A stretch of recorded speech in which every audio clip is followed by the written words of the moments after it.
സ്ത്രീയുടെ ഭംഗി മുഖത്തിലല്ലെന്നും അവൾ കാണിക്കുന്ന സ്വഭാവത്തിലും സ്നേഹത്തിലുമാണെന്ന് എന്ന് നീ മനസ്സിലാക്കുന്നുവോ അന്നേ നിനക്കൊരു ഉത്തമ പുരുഷനാകാൻ കഴിയൂ. ഒരു പുരുഷൻ അവൻ്റെ പെണ്ണിന് നൽകുന്ന മര്യാദയിലും സ്വഭാവത്തിലുമാണ് അവൻ്റെ ഭംഗി. ഇത് രണ്ടും നിനക്ക് നഷ്ടപ്പെട്ടു കഴിഞ്ഞു.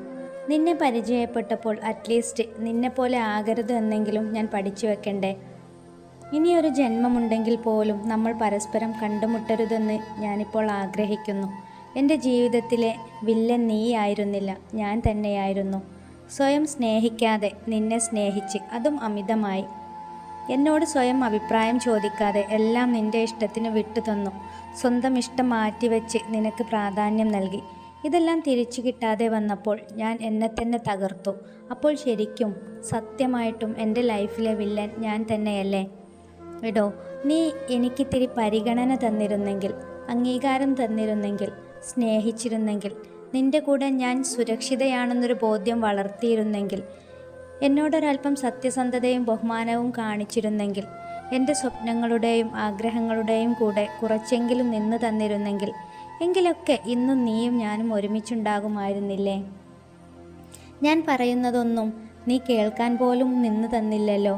ഞാൻ പൊട്ടിത്തെറിക്കുമ്പോൾ കുറച്ചുനേരം ഒന്ന് ചേർത്ത് പിടിച്ചിരുന്നെങ്കിൽ, എന്നെ ഞാനായി സ്വീകരിക്കാനും സ്നേഹിക്കാനും നിനക്ക് കഴിഞ്ഞിരുന്നെങ്കിൽ, ഇതൊക്കെയല്ലേ, ഇത്ര മാത്രമല്ലേ ഞാൻ നിന്നിൽ നിന്നും പ്രതീക്ഷിച്ചിട്ടുള്ളൂ, കൊതിച്ചിട്ടുള്ളൂ.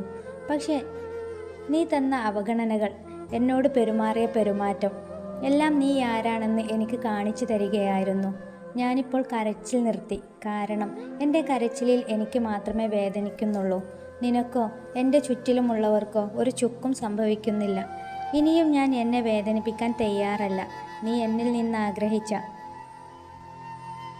ഏതൊരു കാര്യമാണ് ഞാൻ വിട്ടുകളഞ്ഞത്? നിന്നെ ഞാൻ ബഹുമാനിച്ചു, നിന്നോട് സത്യസന്ധമായി തുറന്നു സംസാരിച്ചു. നിനക്ക് മോശം സമയം വന്നപ്പോൾ എന്നെക്കൊണ്ട് പറ്റുന്ന പോലെ സപ്പോർട്ട് ചെയ്തു.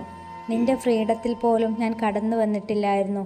നിന്നോട് സ്നേഹവും വാത്സല്യവും അനുകമ്പയും കൂടുതലായിരുന്നു. എന്നിട്ടും നീ അതിസൂത്രമായി എന്നെ കബളിപ്പിച്ചു. നീ എന്നെ കബളിപ്പിക്കുന്നുണ്ടെന്നും അകറ്റി നിർത്തുന്നുണ്ടെന്നും ഞാൻ തിരിച്ചറിഞ്ഞത് എങ്ങനെയാണെന്ന് നിനക്കറിയോ? നീ എന്നെ ശ്രദ്ധിക്കാതെ, എനിക്ക് വേണ്ടി സമയം കണ്ടെത്താതായി, എന്നെ നീ കേൾക്കാതായി. എന്നോട് ഒരുമിച്ചൊരു യാത്ര ചെയ്യുന്നതിൽ പോലും, അല്ലെങ്കിൽ ഒരു കപ്പ് ചായ കുടിക്കുന്നതിൽ പോലും നിനക്ക് താല്പര്യമില്ലാതായി. എന്നോട് ഒരുപാട് കള്ളങ്ങൾ പറയാൻ തുടങ്ങി.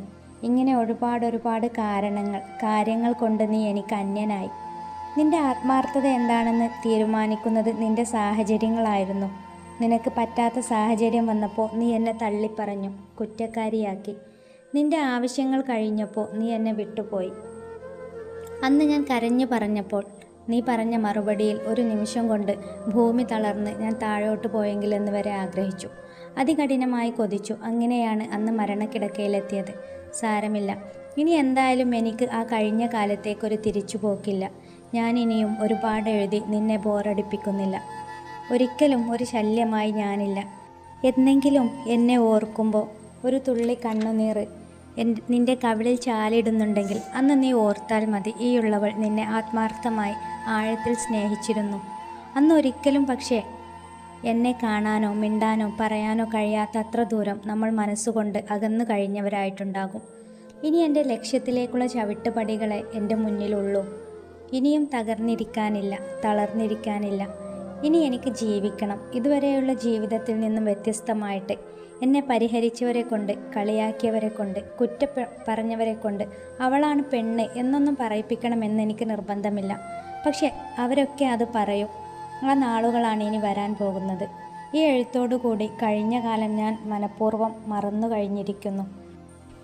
ഇനി ഒരു ഓർമ്മ പുതുക്കലില്ലാത്ത വിധം നിറം മങ്ങി ഇല്ലാതാകും. ഇനി എൻ്റെ വഴിയും ചുവടും എനിക്ക് പിഴക്കില്ല. വ്യക്തമായ ലക്ഷ്യം എനിക്കുണ്ട്. അത് കയ്യെത്തിപ്പിടിക്കാൻ ഞാൻ എൻ്റെ മാക്സിമം ശ്രമിച്ചുകൊണ്ടിരിക്കും. ഒരിക്കൽ എന്നിൽ നിന്നും നീ ഇല്ലാതാക്കിയ എൻ്റെ സന്തോഷവും പുഞ്ചിരിയും ഇപ്പോൾ എന്നിലേക്ക് വന്നുകൊണ്ടിരിക്കുന്നുണ്ട്. എൻ്റെ സന്തോഷത്തിൻ്റെ താക്കോൽ, സമാധാനത്തിൻ്റെ താക്കോൽ എൻ്റെ കയ്യിൽ ഭദ്രമായിരിക്കും.